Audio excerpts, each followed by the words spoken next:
بسم الله الحمد لله والصلاة والسلام على رسول الله وعلى آله وصحبه ومن والاه أما بعد فنلتقي في هذا المجلس المبارك في تدارس الأحكام المتعلقة بالصلاة. On remercie Allah subhanahu wa ta'ala qui nous a réunis aujourd'hui afin qu'on puisse continuer l'étude des jugements relatifs à la prière. Donc la fois passée, par la grâce d'Allah subhanahu wa ta'ala, on a vu quelques règles et quelques jugements qui concernent les piliers. Maintenant, nous allons voir, Inch'Allah tabaraka wa ta'ala, les jugements et la 7e question qui concerne les annulatifs de la prière. Ça veut dire les choses qui rendent la prière invalide. Alors ils disent أولاً يبطل الصلاة ما يبطل الطهارة لأن الطهارة شرط لصحتها فإذا بطلت الطهارة بطلت الصلاة. Donc tout ce qui annule la purification annule par la suite la prière. Pourquoi? Parce que nous avons dit que la purification est l'une des conditions de la prière. Donc si la purification elle est invalide, donc automatiquement la prière sera invalide. La deuxième des annulatifs, on a الضحك بصوت. الضحك بصوت وهو ما يسمى بالقهقهة. La deuxième des annulatifs, le fait de rire à voix haute. C'est ce qu'on appelle en arabe al-qahqaha. Donc le fait de rire à voix haute, volontairement, rend la prière invalide selon le consensus des savants. Pourquoi? Parce que cela est considéré comme un kalam, le fait de discuter dans la prière, volontairement. Plutôt c'est quelque chose de plus grave. Pourquoi? Parce que cela nous conduit à prendre la prière à la légère.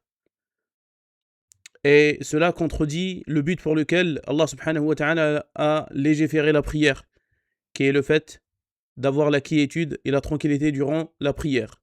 Donc là, on a parlé en ce qui concerne al-dhahiku bisawt, c'est le fait de rire à voix haute.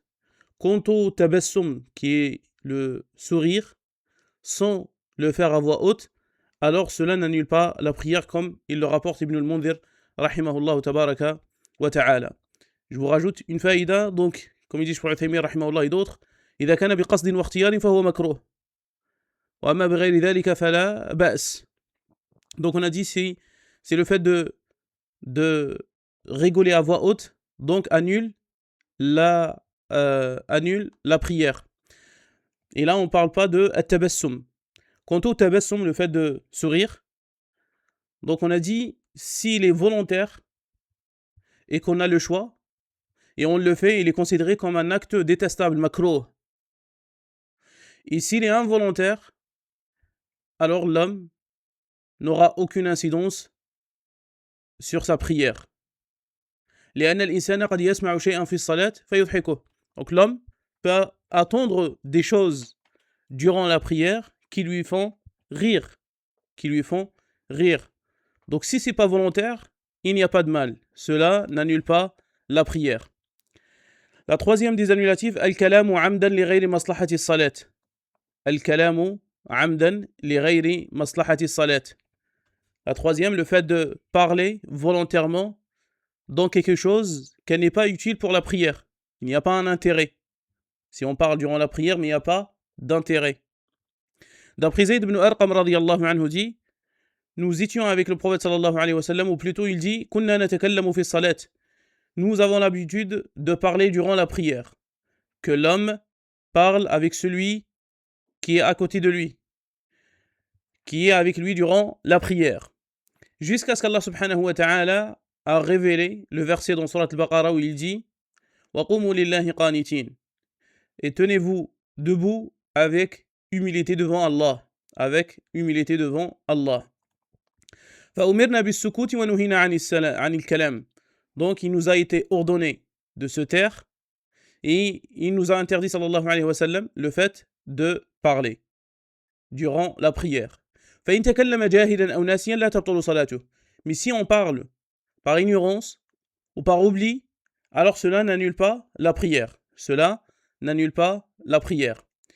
Malgré tout que Al-Hanabila et Al-Hanafiya, les Hanbalites et les Hanafites, voit que celui qui parle par oubli rend sa prière invalide. Mais l'avis le plus juste et l'avis de Al-Jumhur, Inch'Allah tabaraka wa ta'ala, c'est que cela ne rend pas la prière invalide. C'est juste à titre informatif en ce qui concerne la divergence qui se trouve entre les savants. La quatrième des annulatives, Mururu al-mar'ati al-baligha, le passage de la femme puberte devant celui qui a accompli la prière, ou le passage de l'âne ou le chien noir.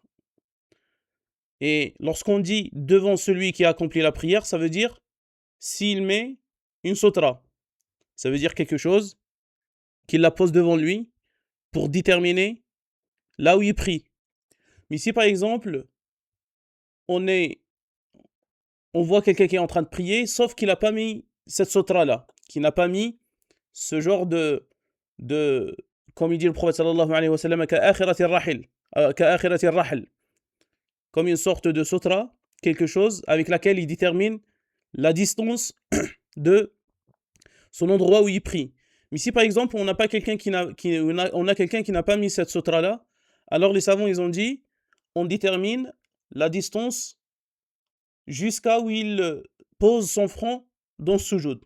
Donc c'est celui-ci, c'est sa distance que nous devons respecter. Au-delà de ça, on peut passer devant Inch'Allah tabaraka wa ta'ala. Donc on a dit parmi les annulatifs, ce qu'ils ont cité ici, c'est le passage de la femme qui a atteint la puberté. Et la majorité de savants, ils ont dit, parmi eux Cheikh Fawzan et d'autres, ici, le passage qui concerne la femme diminue plutôt la récompense et ne rend pas la prière invalide. Cela diminue la récompense, mais ne rend pas la prière invalide, en ce qui concerne la femme. Parmi les annulatives, il y a kashfu al-awrati amdan. Kashfu al-awrati amdan. Le fait de se dévoiler, ou le fait de dévoiler la aura volontaire. Et sachez que les savants, lorsqu'ils parlent de l'aura, dans cet endroit-là, dans ce sujet-là, il y a une aura mughallada et aura mukhaffafa. Une aura légère et une aura grosse, on va dire ça comme ça.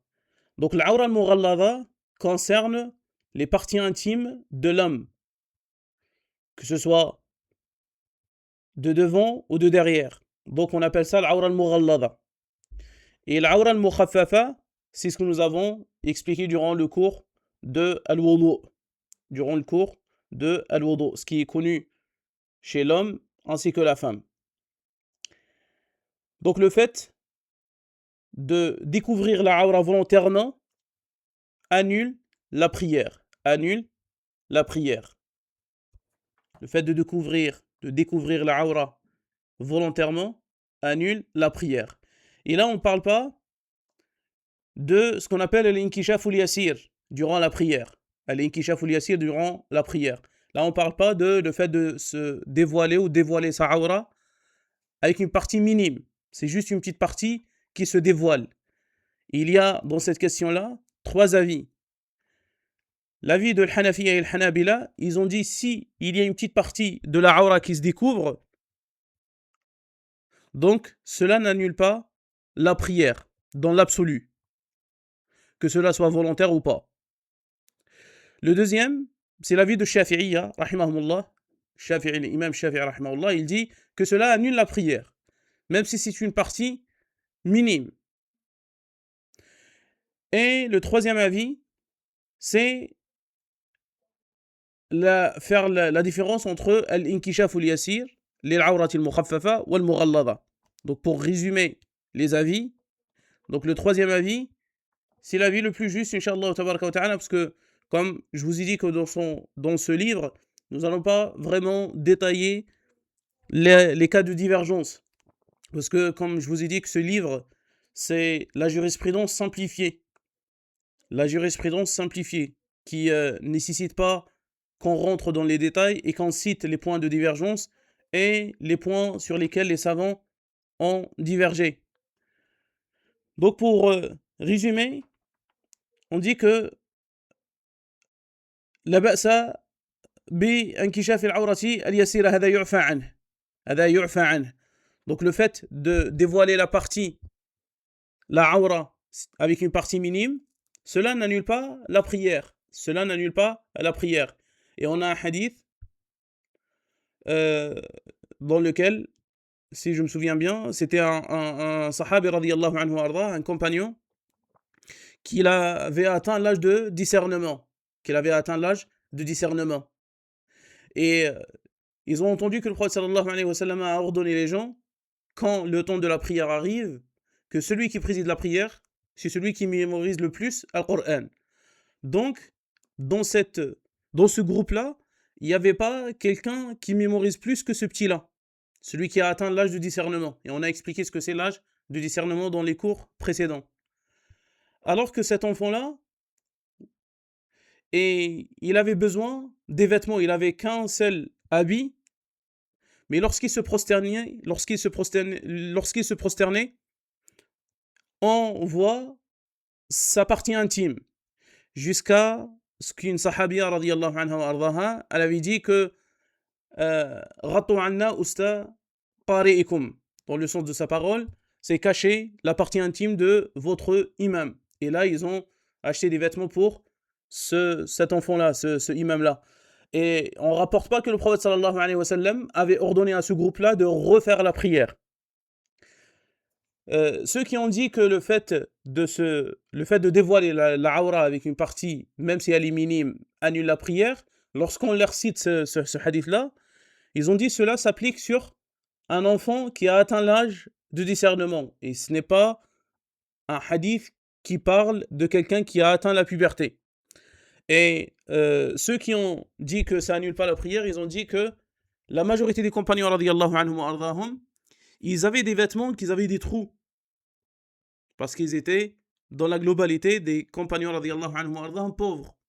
Donc très certainement il y avait au moins une fois ou deux où on voyait la aura de l'un des compagnons radiyallahu anhum wa ardahum, et on ne rapporte pas que le prophète sallam a ordonné ces personnes-là, les compagnons radiyallahu anhum wa ardahum, de refaire la prière. Donc pour résumer, le fait de découvrir la aura avec une partie minime n'annule pas la prière.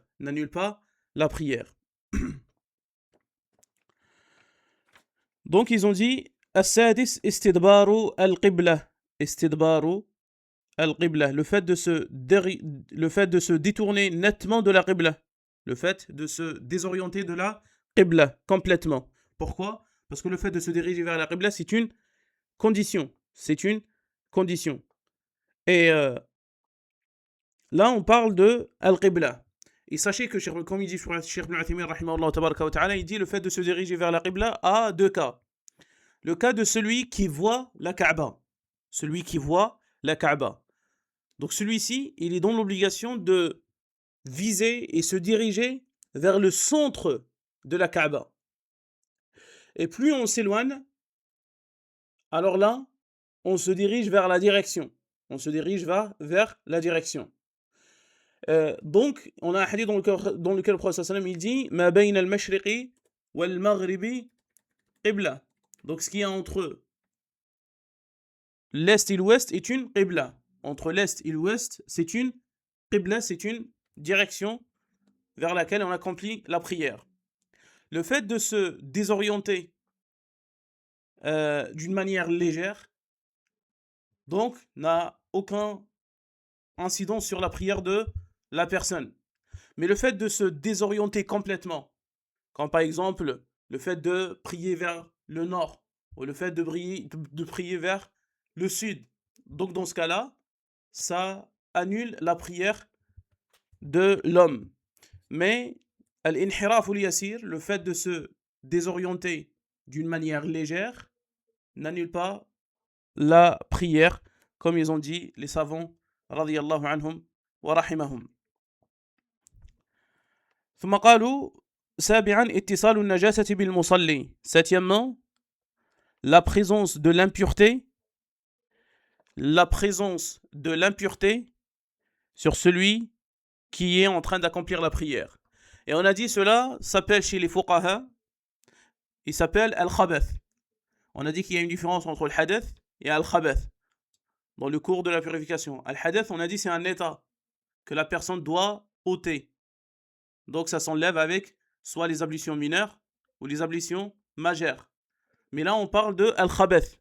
Al-khabath, on a dit, c'est une impureté qui se trouve soit sur le corps de la personne, soit sur l'endroit où il accomplit la prière, ou soit sur ses vêtements. Donc on appelle ça al-khabath. Donc le fait d'avoir un contact avec al-najasa, en connaissance de la cause, annule la prière. Ça veut dire qu'il faut qu'on sache qu'on a une impureté. On l'a vu, ou ils nous ont informé qu'il y a une impureté. Alors dans ce cas-là, si on est durant la prière, on doit l'enlever. On doit l'enlever. Si par exemple on a fini la prière, alors on n'est pas dans l'obligation de refaire la prière. Si on a fini la prière, puis on s'est rendu compte qu'il y avait une impureté, alors qu'on a déjà terminé la prière, donc il n'y a pas de mal. Si on voit avant qu'on commence la prière qu'il y a une impureté, alors dans ce cas-là, nous sommes bien sûr dans l'obligation de l'enlever. Parmi les annulatifs, il y a tarku ruknin min arkaniha ou shartin min shurutiha amdan. Donc le fait de délaisser l'un de ses piliers ou l'une de ses conditions volontairement. Ça veut dire sans la moindre excuse. Tarku ruknin min arkaniha ou shartin min shurutiha amdan. Le fait de délaisser l'un de ses piliers ou l'une de ses conditions volontairement. Parmi les causes, ou parmi les annulatifs, pardon, il y a al-amalu al-kathiru min ghayri jinsiha li ghayri darura, kal-akli wa shurbi amda. C'est le fait d'agir. C'est le fait d'agir beaucoup avec des actes durant la prière. Le fait d'agir avec des actes d'une manière abondante durant la prière, comme le fait, par exemple, le fait de manger ou le fait de boire. Mais ça nécessite qu'on développe ce point-là. قالوا أهل العلم أن الحد أو حد الحركة الكثيرة المتوالية من غير جنس الصلاة لغير الضرورة تبطل الصلاة. Comme nous avons dit, le fait d'agir d'une manière incessante, successive, avec des choses qui ne font pas partie de la prière, sans la moindre nécessité, annule la prière. Mais si par exemple, on voit qu'il y a un intérêt dans le fait de bouger, ou le fait d'écarter quelque chose, al-haraka al-yasira, un geste simple et léger, donc cela n'annule pas la prière. Pourquoi? Parce qu'on rapporte que le prophète sallallahu alayhi wa sallam, portait Umama bint al-As radiyallahu anha wa ardaha durant la prière. Et on rapporte que le prophète sallallahu alayhi wa sallam a ouvert la porte à Aïcha radiyallahu anha wa ardaha pendant qu'il priait sallallahu alayhi wa sallam. Donc s'il y a une nécessité, alors on peut agir. On peut agir avec des actions. وأما الضرورة فلا بأس والدليل أن الرسول الله صلى الله عليه وسلم. Donc il n'y a pas de mal d'agir durant la prière avec des gestes simples et légers, comme on rapporte que le prophète sallam a porté Umama radiyallahu anha et le prophète sallam a ouvert la porte à Aïcha radiyallahu anha durant la prière. Quand il y a une nécessité, alors même le fait de bouger abondamment n'annule pas la prière. Pourquoi? Parce qu'on a un hadith dans lequel le prophète sallallahu alayhi wa sallam a ordonné de tuer les deux al-aswadayn, les deux insectes noirs, le serpent et le scorpion. Et pour les tuer, il faut bien qu'on agit abondamment. Ça nécessite beaucoup d'efforts, ça nécessite beaucoup d'actions répétitives.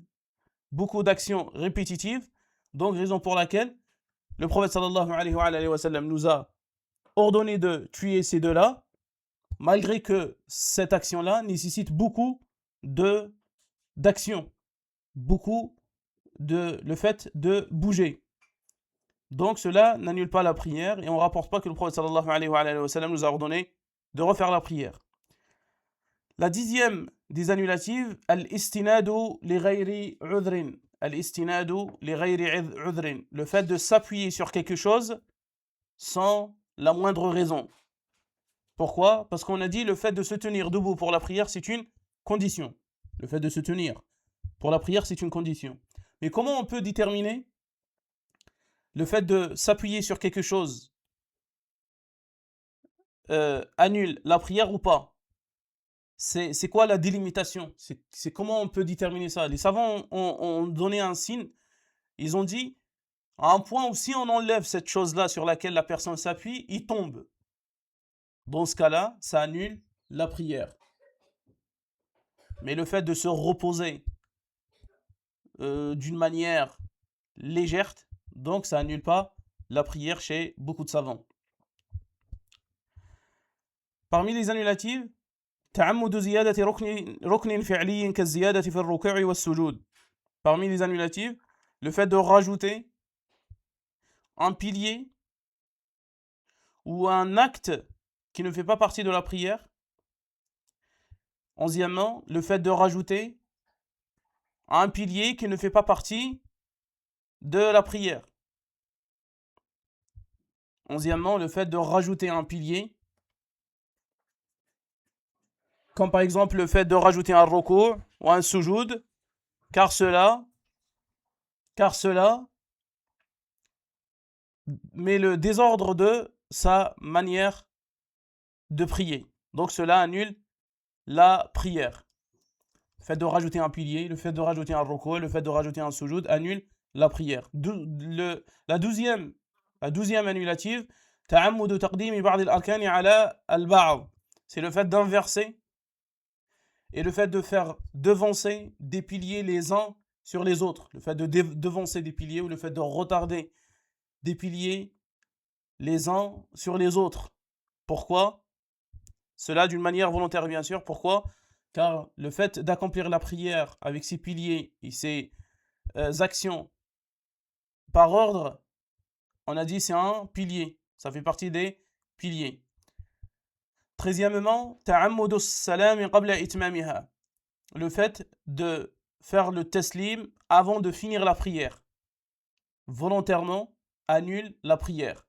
Mais si on le fait involontairement, alors cela nécessite un sujoud de sahou, comme nous avons vu dans les cours de sujoud de sahou. Là, on parle dans le fait de la faire volontairement.